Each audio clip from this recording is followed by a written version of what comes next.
Right. Hello, everybody. Billy O here again with another episode of Huns History. Tonight's guest is Terry Adams. Before I get to Terry, I just want to say hats off to our current Huns for beating the Blacks 39-17 a couple, 3 weeks ago. I mean, that was a shellacking. Anytime you beat the Blacks, it's memorable because they don't lose very often, especially by 22 points. So good job, lads. Terry Adams is with me today, legendary loosehead prop. I had the pleasure of being a flanker on Terry's side for a couple of years and really helped anchor our front row for, more than a decade. Terry, how you doing? Doing great. How you doing, Bill? I'm doing okay, man. I can't complain. Is it still raining in Texas? It's been raining there a lot lately. Last night we had rain, but it's good today. So I hope so. It's Old Timers Day this weekend. That's why I kind of cornered Terry for an interview to get some new content up before Old Timers Day. And we got a rematch with the Reds coming up. Terry, how'd you end up being a Hun, man? I mean, it's not like you woke up one day and said, I wanted to play rugby. What happened?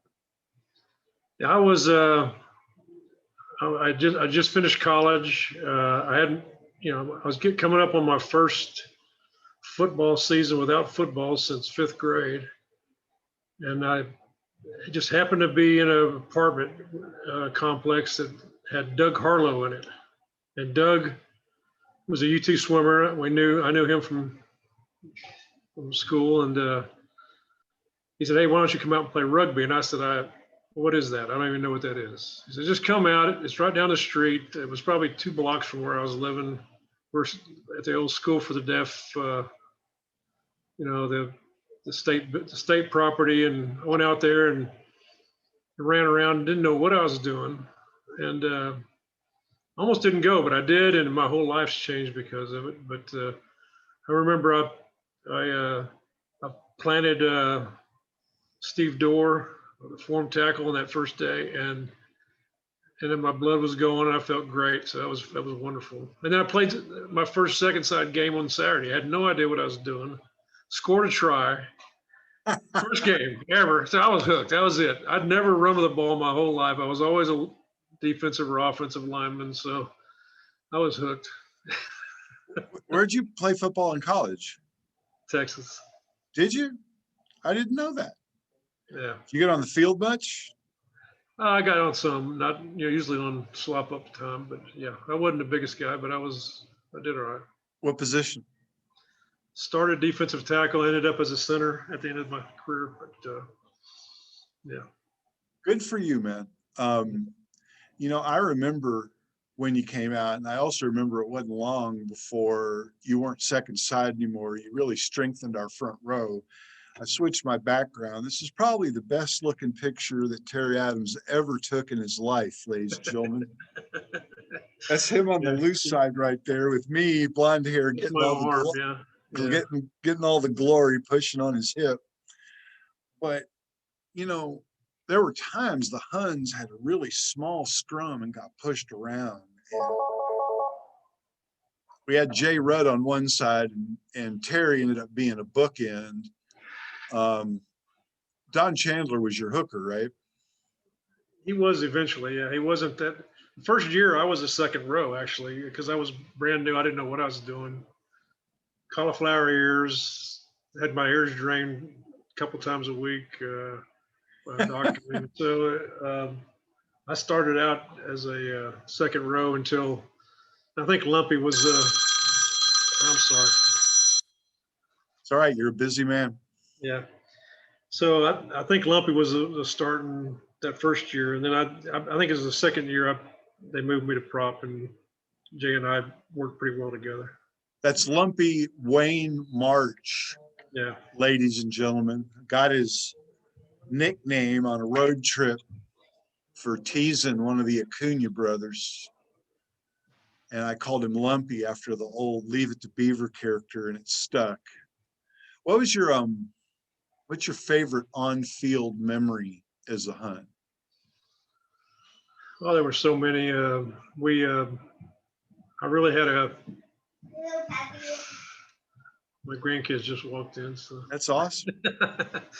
So I don't know. I probably with TRUs. I scored the winning try. I mean, everybody. We did a cross on a penalty, and Jay went first, and everybody followed him, and I just ran in the end zone and scored. And so that was probably my best because we won I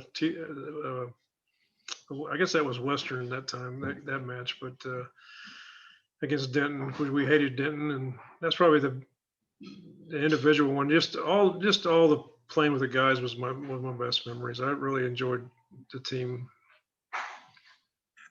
Yeah, the Huns, I think, had a flair for playing in the loose play, running with the ball in the loose play back at a time when that didn't happen as much, especially forwards. And I just took great pride in that. You were really good at that. You said your life changed completely. I know what you meant by that. Why don't you tell everybody a little bit about what you meant by that? We're not just talking on the field. Yeah, not just on the field. I ended up, my business partner is Jay Rudd, who was the tight head prop for years and the anchor of the team for many years. And he's a wonderful person, wonderful human being, mean as could be when he needed to be, but sweet as can be also, at times. Nobody really sees that too much, but he's a wonderful guy. I see that. I see that with Jay. Jay wrote me a really nice email the other day when I was having some health problems. So there is a side to Jay that's just as soft and kind and supportive as you'll ever meet.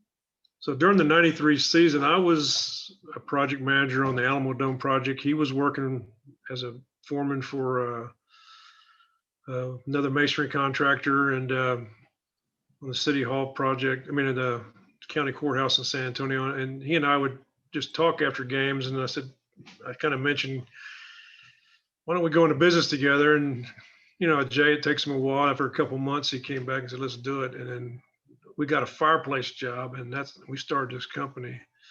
And I don't know how we did it, but we pulled it off. And now we're one of the larger masonry contractors in the state. And so we're pretty proud of that. And now our kids are involved, and it's been a great life for us. You started with a fireplace job. We had a fireplace, and both of us, he quit his job. We had a $5,000 fireplace, I think, and we quit. And I don't know how we did it, but we pulled it off somehow. I looked at some of y'all's buildings on your website. Anybody watching this ought to go check that out. RedandAdamsMasonry.com.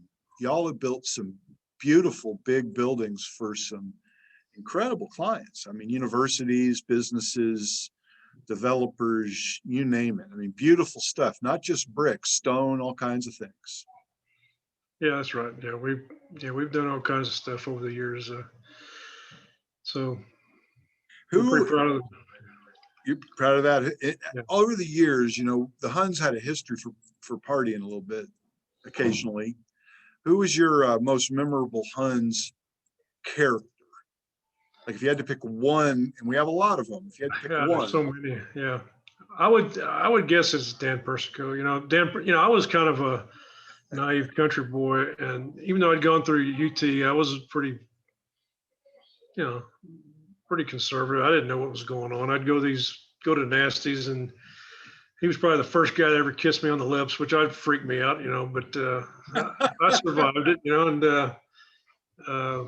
dropping the pants, and stuff like that. Just, we learned, getting in fights, trying to protect him, and he was probably the most memorable. But John Banks, of course, is just notoriously unique, individual and wonderful guy. And Jack Bloom. There's so many guys. I don't even know how to talk about them all. There were so many great guys. It's really pretty funny if you stop and think about it. I was thinking about that Shreveport trip, which, God, we played a great game, and they had a fly half that could kick. He is British or Irish, and he kicked penalties, and we scored a couple tries, and they were ahead, and We got the ball moving somehow, and we were literally one pass away from winning. We had a guy with support, and he tried to go it alone and tackled and knocked on, and that was the game. And That was Steve Osborne, yeah. yeah, I hate to mention names. I hate to That's mention all right. He names never on passed. he never met a guy he didn't think he couldn't juke. But you know, I was close to him, and I had guys, probably you, outside me. And other than when we beat the Heathens, who were the best team in Texas in '78 or something, which was just remarkable to put that day together. That was my best day as a Hun, because we played really well against a good team when it counted. They smoked the other team in the finals. So if we had made that pass, we would have won state. And even though we lost, I was so proud of that team. And we'd taken the UT shuttle bus. It's that famous shuttle bus picture, that group of people. And so we're partying. And we decided to go out. Jay got mischievous and decided to round everybody up for a recon mission at like midnight. And we go on the bus. Apparently Jay brought tools on a road trip. Who the hell brings tools on a road trip? So he goes to get them out of his bag. And Peter Walsh is laying on the sticky bus floor with a lady of ill repute. I remember Peter Walsh would be one of my favorite characters too. Yeah, so he was quite a character, yeah. Stole Danny Schlossberg's Lincoln Continental, never paid him for it. And we rounded up Peter and that girl and went out and stole the Stoner Drive road sign. Right.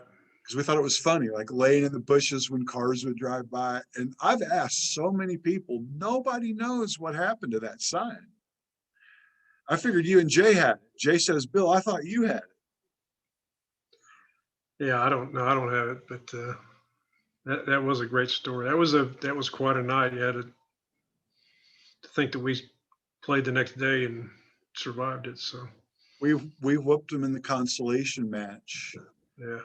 But you know, those things, man, it's one of the interesting things. I don't know if you feel this way, but I've been a father, I've been a husband, I've done okay in business. I got grandkids now too. I've had a really good life. But some of the memories that stick with me the most are those Huns memories of us just being together and, you know, working hard to put together a good day. And when I see those guys, it's like it was yesterday. I mean, I don't know if you feel the same way or not. It's pretty amazing. I think the road trips were probably some of the, that old, maybe it was Peter's Lincoln from Schlossberg, but I remember going on a road trip and we had guys in the trunk of that car with the hood with the trunk open so they could breathe. Driving up 35. I don't know if we were going to Fort Hood or to Fort Worth or who knows where, but I mean, just craziness. I mean, it never got caught on that. Remember the trip to Denver, 13 people in a 12-seater van?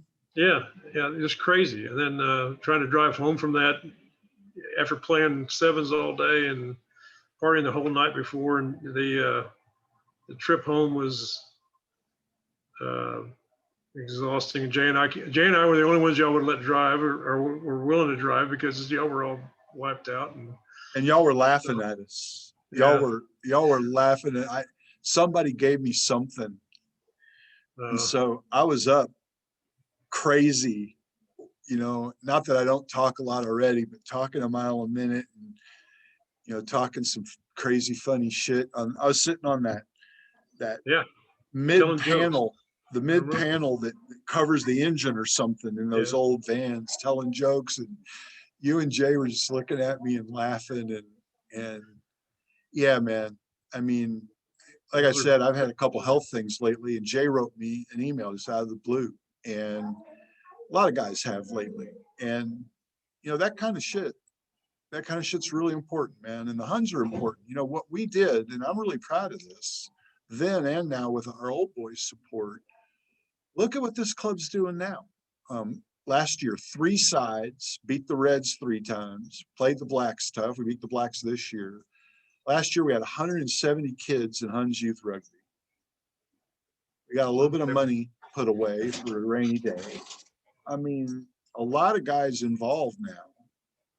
I know we were all sort of, it was bittersweet when we won the national championship because it seemed like we had to sacrifice a couple of our principles, along the way maybe. And we had some really good leaders like Luis Sanchez and Hansel Johansson and Adam Scheidler, um, Matt Mitchell, that have really worked hard to put us back on track the right way. And I'm really proud of these guys, not just because they're winning.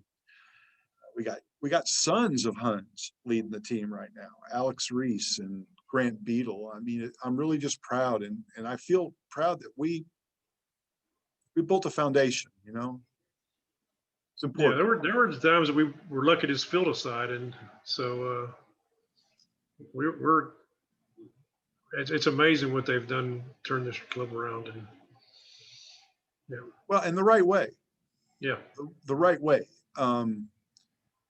Jay actually said that to me that season. He said, "Yeah, winning's great, but we can't sacrifice who we are to win." Jay doesn't say a whole lot sometimes, but when he says something, it means really, something. yeah, And he was 100% right. And I cannot give those three guys, Chris Hansen, Hansel Johansson, Luis Sanchez, and Adam Scheidler in particular, Matt Mitchell too, and there's a lot of others. I don't mean to leave anybody out, but those three guys really put this club on their shoulders and said, we are not going to fail. And a lot of guys have done that over the years. I know Jay did it. I think Jerry and I did it. The club has been held together and built by guys like that. But to see the success these days at the D1 level all the way down to youth rugby is really remarkable. What do you think makes the Huns different and special? Why do you and I both have this feeling 35 years later? I think it's the guys. I mean, it's a family. I mean, it was a family. You guys are all family to me, and I, I see. I think we went to the Hall of Honor induction a few years ago, and to see all the guys, and Terry Dubois comes back from France, and I mean, guys are just. This is such a special thing in the big picture. I've played for other, after when in my late 40s, I played a year with San Antonio just because my son was playing down there, and good guys, but nothing the same. Wasn't the same. It was just this team was so special and so stuck together, and I just love them all. So I mean, I have wedding pictures, and who's there? All my rugby buddies. Yeah. Yeah, I think the brotherhood on the Huns is really special. As you know, I got really involved in the board and in fundraising and wrangling old boys and traveled a lot, board meetings and long range planning and Zoom meetings now and all kinds of shit. And I really felt the same level of brotherhood, even for, an old bastard like me with these young guys. I mean, amongst themselves, but also, really trying to reach out and appreciate and include, the old boys. They are a good group of guys. After the Blacks win, I was talking to a gal, you may remember Amy Chikowski.